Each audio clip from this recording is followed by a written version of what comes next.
Namaskar दोस्तों, welcome to Toxicology on Board. Today, in this video, we'll be discussing question number 21.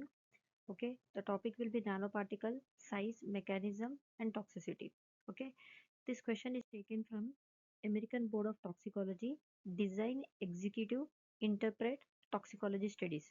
Okay, as I said, this particular quiz, around 50 questions, which were uploaded in the ABT side only, American Board of Toxicology only. Now this particular paper is not available. So in my channel, I've already discussed around 2 to 3 questions from this set of questions. So this will be another question. The topic will be on nanoparticle toxicology. So let's directly dive into the question. Okay. So the question is particles less than 100 nanometer in at least one dimension are nanoparticles. So this is the definition of nanoparticles. So nanoparticles whose particle size is less than or equal to 100 nanometer in at least one dimension. Okay, because these nanoparticles they exist as a isomeric structure, as a 1D structure or 2D structure. So it is saying in one dimension. When inhaled, when these particles, these nanoparticles are inhaled, why do these particles generally result in greater pulmonary inflammation than an equal mass of larger size particles? So what is happening is there in this case is that they are comparing nanoparticles with larger size particles. These particles are also having equal mass. Okay, yet they are not causing pulmonary inflammation, but these nanoparticles are causing pulmonary inflammation. The question is why? What is the mechanism why it is causing? They are asking. So let's see what are the options. So we have option number one: nanoparticles have significantly greater surface area to mass ratio. So always you have to remember, as the surface area decreases, sorry, as the particle size decreases, surface area increases. So there will be some additional physicochemical properties will be enhanced. So generally this you might have already learned in the case of pharmaceutics as well as in the case of biopharmaceutics also in your B pharmacy while you're graduating. As the particle size decreases, surface area increases, absorption increases. Okay, that is the actual phenomena that you have to remember throughout if you are working in a pharmaceutical industry. Okay, so nanoparticles have significantly greater surface area to mass ratio. This is option A. Let's see what is option B. Nanoparticles deposited deeper in respiratory tract than large size particles. The the explanation to this is that it doesn't really mean that because of the decrease in size they will deposit deeper in respiratory tract. No, some of the nanoparticles might be deposited in the upper respiratory tract part also. So just because decrease in the size it doesn't mean that it will go in the deeper layers of respiratory tract. Okay, so let's see another. Nanoparticles are generally more water soluble than large particles. No, because some of the nanoparticles, no, they are not made they are made up of various kind of materials. Okay, some of them made up of metals or fibers which are insoluble in water. So this statement cannot be applicable to all nanoparticles. Then coming to nanoparticles reduce the clearance capability of alveolar macrophages.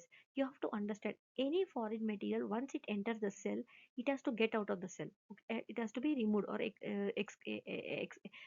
engulfed out of the cell. So there will be various mechanisms will be there. In that, one of the mechanism is one of the type of cells is macrophages. These macrophages which are available in the alveolar cell, so they will constantly remove from your respiratory tract mucus, ciliary, some foreign virus, bacteria. So once if these nanoparticles enter into your lung, does all the nanoparticles removed by alveolar cell? No. So what is the reason and explanation we learn in the video? Okay, in further slides. So let's see what is the right answer. As you understood, the right answer is option A. What is option A? What is the explanation and reference which is given by American Board of Toxicology? We will see. So we have the toxicity of nanoparticles is attributed primarily to the increased surface area. As I said, as the surface area, because particle size decreases, surface area increases, Okay, that can generate secondary reactions. What are those secondary reactions? Oxidative stress. If now you can understand, majority of the chemicals, one of the mechanisms is through oxidative stress. Particle size decreasing, surface area increasing, oxidative stress is increasing. And another thing is that these nanoparticles also they carry co-pollutants. Okay, along with them, once these nanoparticles entering into your lung, they also carry co-pollutants like particulate matter, or they will carry your nitric oxide or something like that, co-pollutant into the lung, so they act as a carrier. Okay, next, so this explains your first option. Okay, then next we have nanoparticles have no effect on macrophages, right? This we have discussed here, but may not be effectively cleared by these cells. Okay, so nanoparticles, when they come in contact with the macrophages, they might have some reaction, they might not have a reaction. These macrophages can, for example, we have 10 nanometer, 1 or 2 nanoparticles might be removed by the macrophages, but all the nanoparticles will all be cleared by macrophages. That is not the right statement here in this case. Okay, next we have third option, third statement. Let's see, nanoparticles do not necessarily deposit deeper in the lungs depending on the shape, because as I said, as the particle size decreasing, it doesn't mean that it is smaller in size, it will go and deposit into your deep layers of lung. No, because what is the characteristic which is deciding? It is the shape of the nanoparticle rather than the size of the nanoparticle. Okay, next we have, since most nanoparticles are carbon fibers or metals, so very important, these nanoparticles are made of various materials as I said. So here, those nanoparticles which are made of nanofibers or metals, they are insoluble in water. It would be incorrect to characterize them generally as water soluble. So this is the explanation for all the four options here, which is given by the American Board of Toxicology only, and that they have given the reference Clayson, Casseret and Dole, 8th chapter, page 703. This is the given by them. Okay, I will when I am discussing the further in the in the video, I'll be quoting the reference from Clayson ninth edition. Okay, let's see what further things we will be learning in this video. Okay, so another thing you have to remember, if you look at this picture, nanoparticles, no, they are like a double-edged sword. So they have positive uses, they also have negative uses, negative, I mean to say negative implications.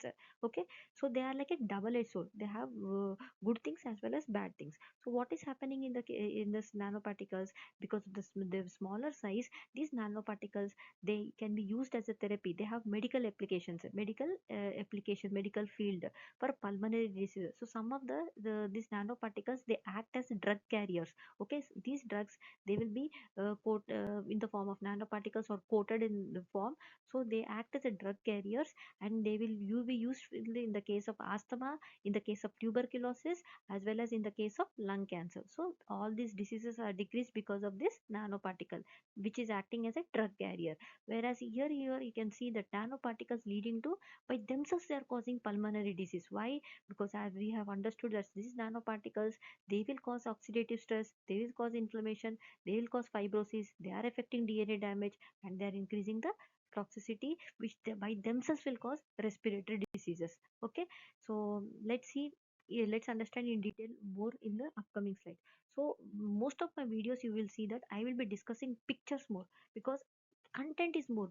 Okay, in if you look at a textbook though, 1,000 plus pages are there, we cannot read and remember everything. And what I understood, most of the questions will be covered in these tables or in this type of diagram. So few of my videos will be only on these tables and diagrams. So today we are discussing uh, uh, from the chapter nanotoxicology only. These particular pictures are taken from page number 1401.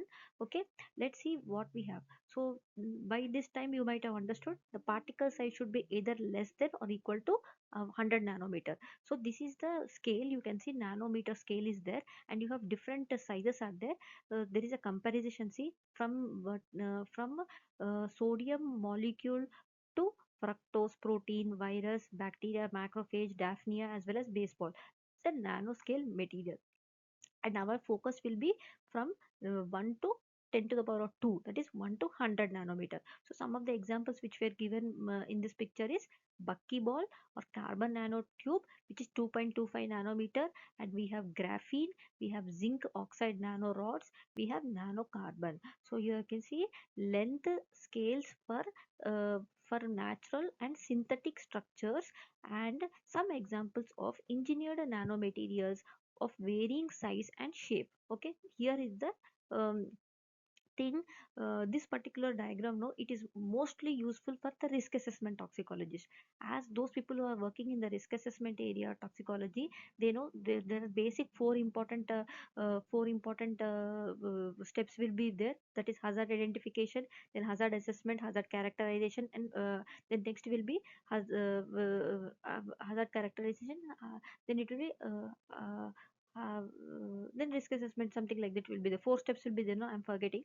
You go back and check. So here also, in case of engineering nano materials, there will be similar risk assessment will be there. So research phases for assessing human and environmental safety of this engineered nano materials. Okay, we have engineered nanomaterial synthesis. Here we will be doing characterization as well as properties we have to understand the properties of these nanoparticles, physicochemical properties, I mean to say. Here if you see, we have life cycle releases from cradle to grave. So same concept you might have also learned in case of erythropoiesis. Right from there will be various stages for the erythropoiesis will be there, and death of this RBC cells will be there. So cradle to grave, that concept you might have heard there. You go back and read that particular thing also. Then there will be dispersion and transformation of these nanoparticles in the air, water, food, soil, as well as in the environment. Then we have exposure assessment and hazard characterization. Exposure assessment, whether these nanoparticles either they are affecting environment or human, and then we will be doing eco safety as well as human safety, human toxicity, ecotoxicity as well as human toxicity will be checking. Then will be risk characterization will be there. And in case of bioinformatics, you will be predicting nano materials um, induced responses, nano structure. So here the risk assessment step will be involved. Okay, let's now focus on this particular diagram. So if you look at classification of this nanoparticles, you can do it based on geometry as well as based on chemistry. Okay, so we have, if you look at geometry, you can divide them, classify them as isometric particles, as 1D, one dimensional fibers or tubes, or two dimensional, that is plates as well as discs. If when coming to chemistry, you can classify these nanoparticles as metals, semiconductors, ceramics, carbons, and polymers. Okay, and below are some examples are also given. So let's see what comes under metals. So we have silver, gold nanoparticles, we have iron, we have cobalt, nickel, magnetic nanoparticles, copper nanoparticles, and conducting inks. Okay, similarly in the case of metals, we have 1D examples, we have gold or platinum nanowires. And coming to metals with 2D or plate and disc, we have silver nanoparticles. Okay, coming to semiconductors, we have cadmium, selenium, zinc sulfide, quantum dots. So here you can see, here you can see quantum dots are there, 2 to 12 nanometer, right? Then we have silicon, zinc oxide, semiconducting nanowires and nano rods. Okay, then we have, these are zinc nanorods. Then we have plate like semiconductor nano crystals.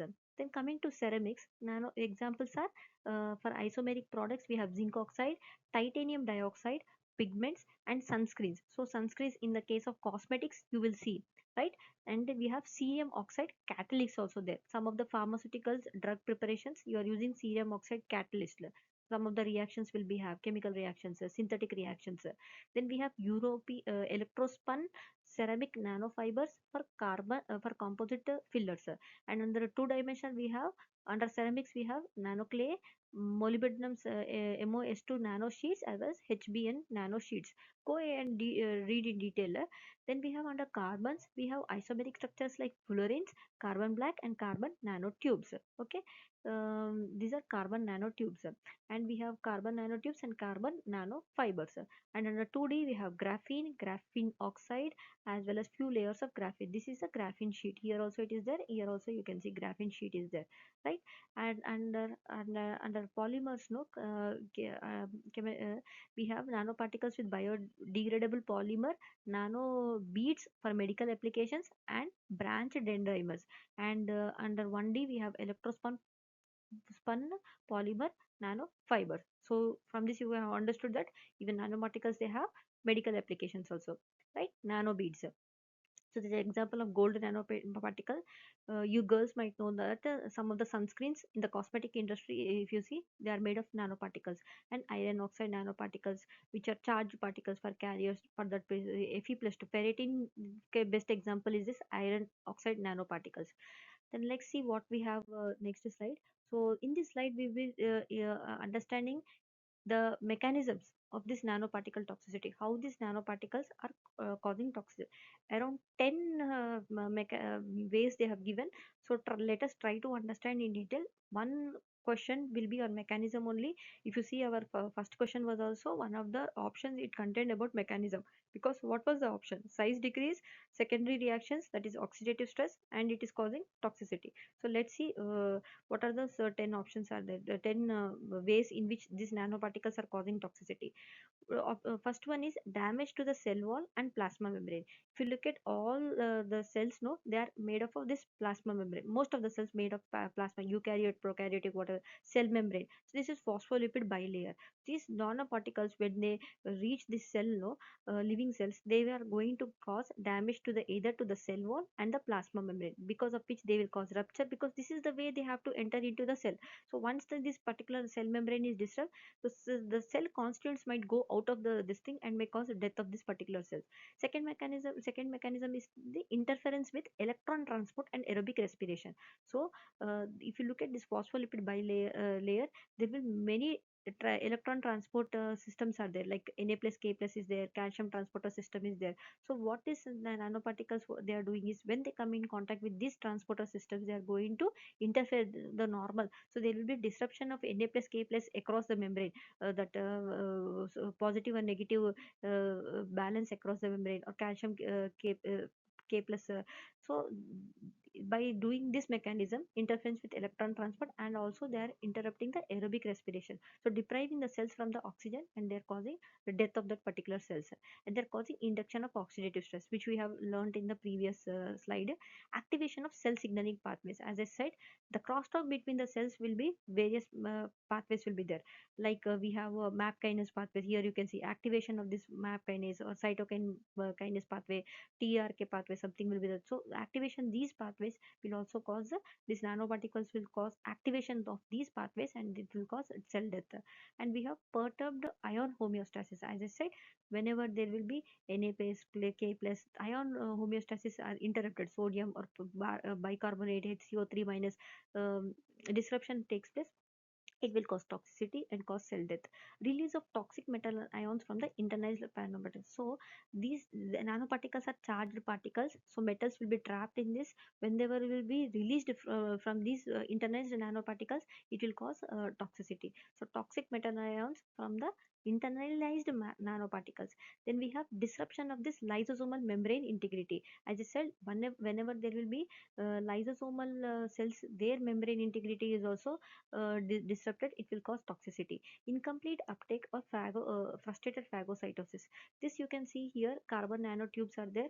Okay, this is the macrophage. Whenever the length of this carbon nanotube is bit higher, these will be completely involved with the macrophage, and it will cause distress to the cell, and it will cause inflammation, and it will cause toxicity. So disruption of incomplete uptake or frustrated phagocytosis. Go and read in detail what is this frustrated phagocytosis. Okay, interference with cytoskeletal function. So very important, in order to remain the cell structure, you have to have, whenever you need to have cytoskeletal integrity should be there. So whenever these nanoparticles they are interfering with this cytoskeletal function, it is going to cause toxicity and the cell of that death of that particular cell, and DNA damage and chromosomes. So whenever you have seen that certain kinase pathways are activated, there will be like a AREs, some oxidative reactions will also be aryl receptor thing are there, which are generated, which will go and bind to this DNA, and they will cause toxicity. So these nanoparticles are also causing damage to the DNA as well as chromosomal damage. So these are the 10 mechanisms. So see, one question might come on this mechanism of toxicity only. One of the options will be there, one, two, three, four. One will be odd option, which might not be listed in this particular table. You can, if you remember this table 10 ways, you will definitely get the answer. So this particular diagram also go and read in detail, because this is almost covered in this topic only. Adsorption, dissolution, and you can see oxidative stress, oxygen radicals are released. This sodium oxide nano formation is taking place. So these particular things are already covered under this thing. Okay, then next, very briefly, let's go to this particular diagram also. These nanoparticles, they will travel down to the respiratory tract, okay, by this inhalation route. Once they enter, okay, they might be these nanoparticles invade alveoli, and alveoles on crosses air blood tissue barrier to enter body's circulatory system.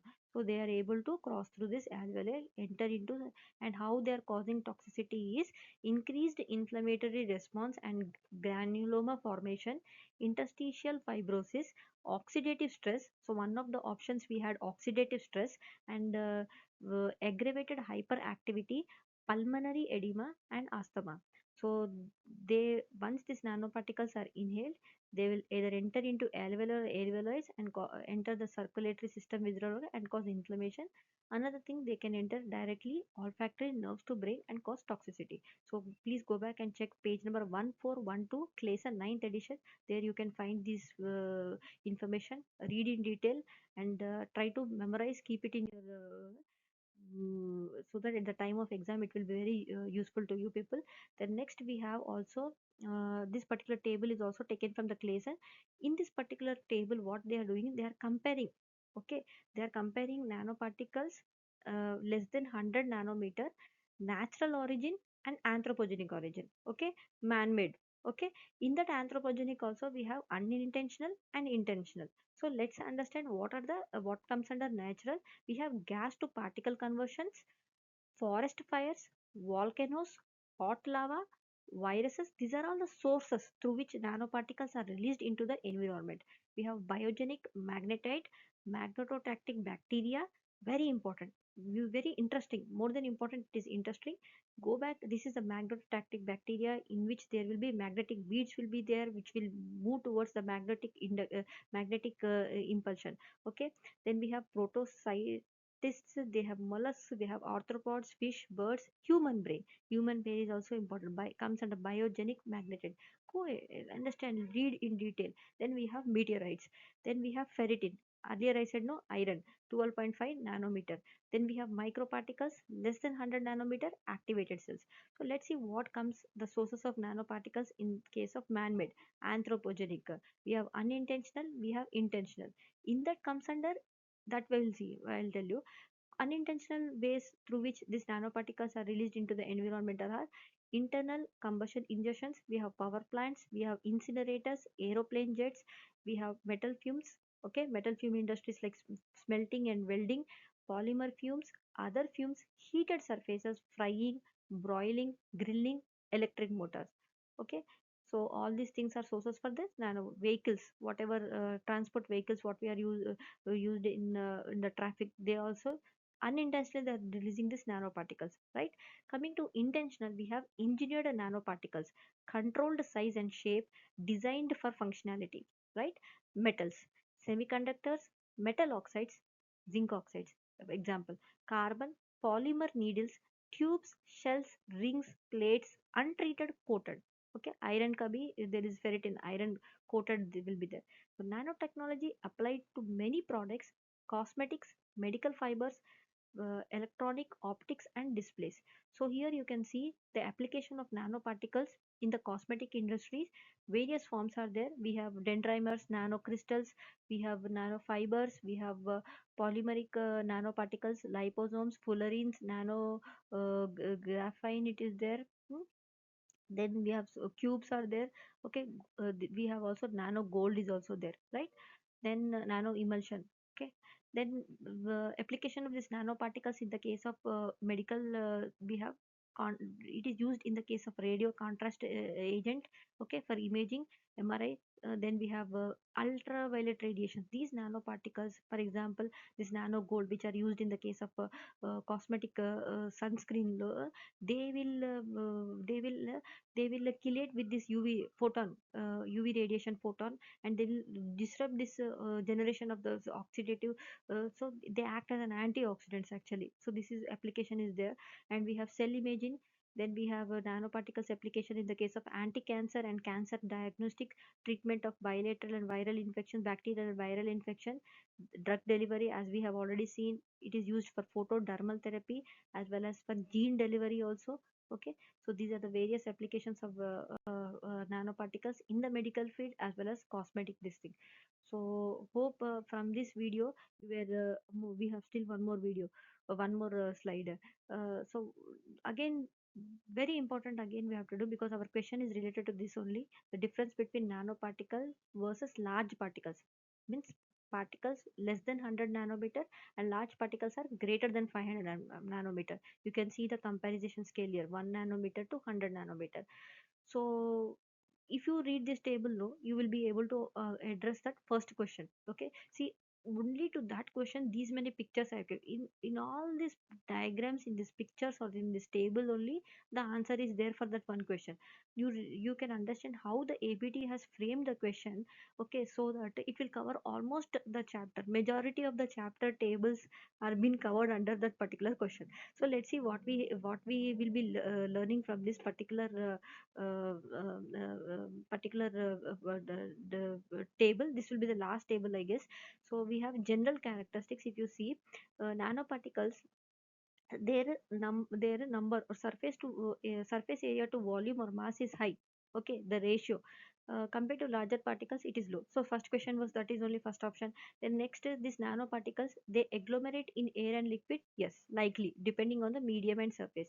Whereas larger particles, they are less likely to get agglomerated. Then coming to deposition mechanism in respiratory tract, these nanoparticles, they undergo diffusion. This is the mechanism through which they will deposit throughout the respiratory tract. Coming to larger particles, they either through sedimentation, through impaction, or through interception, or they will deposit it throughout the respiratory tract.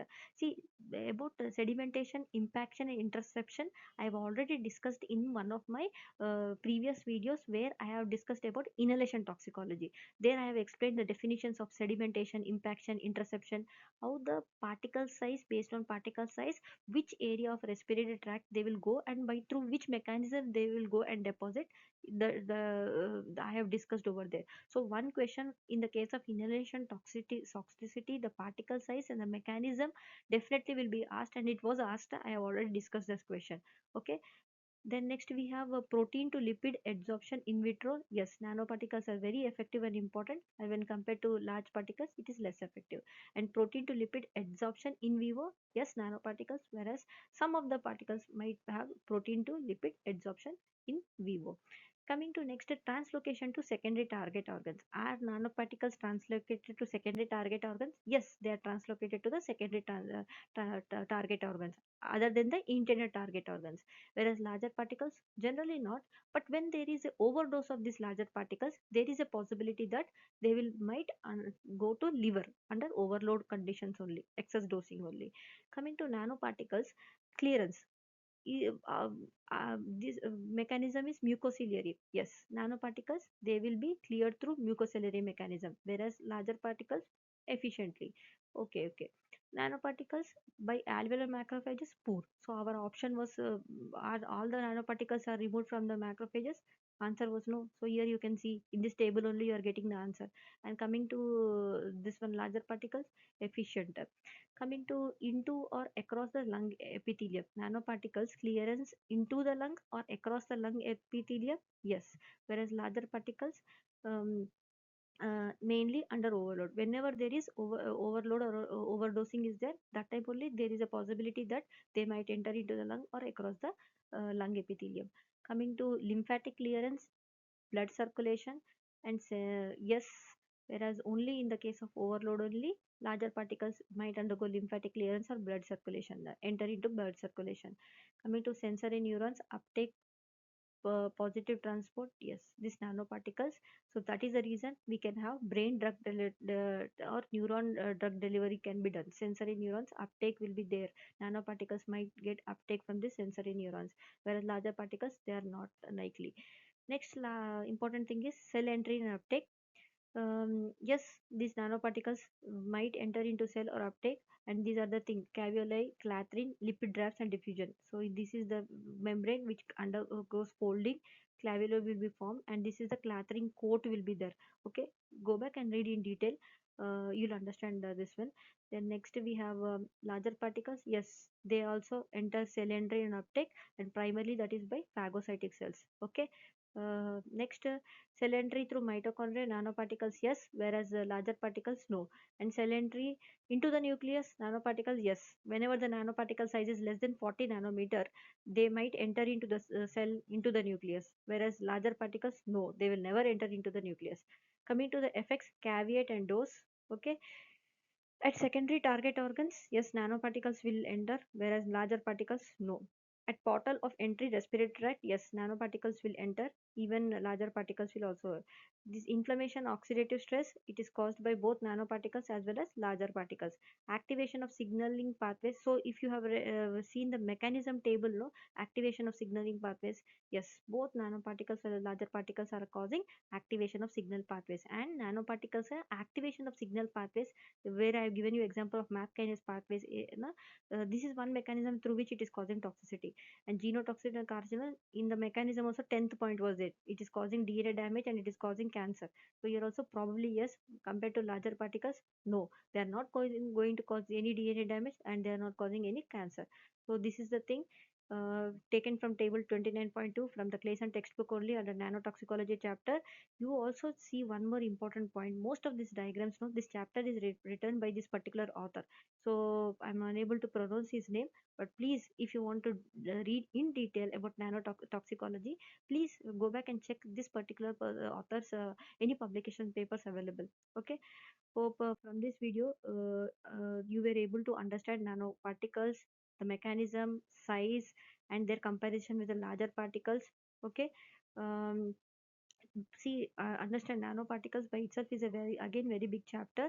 We will there are some more important points which have been not covered, many more points which have not been covered in this video. For example, there were some topics on agglomeration was also there, based on charge also there. So those topics, another one or two videos we will make, so that we'll cover those concepts also. But you have to understand that I have checked, brainstorming questions are there. Okay, around 2000 questions are there in that book also. I've seen Clayson also. I've seen some of the recertified papers also from the DABT, but I didn't find much areas in the nanotoxicology topic where they ask questions. Most of the questions are either on the surface area, on the particle size, or the mechanism how they are causing to. These are the only areas, and those areas, and they might ask you about the examples also. Okay, they might which of the following is a nanoparticle. They might give you some options, and one of which might not be the one that you have to identify which one of them is not a nanoparticle, like that. Okay. So other than this I didn't find other areas, but if in future 1 or 2 months ke baad, I will definitely make another video where other type of questions on this particular concept will be covered. So thank you so much once again. Be curious, and for any questions please comment or write a mail to arya.priyanka18@gmail.com. Like, subscribe, and follow my YouTube channel, Toxicology on Board. All the best for your exam. Bye.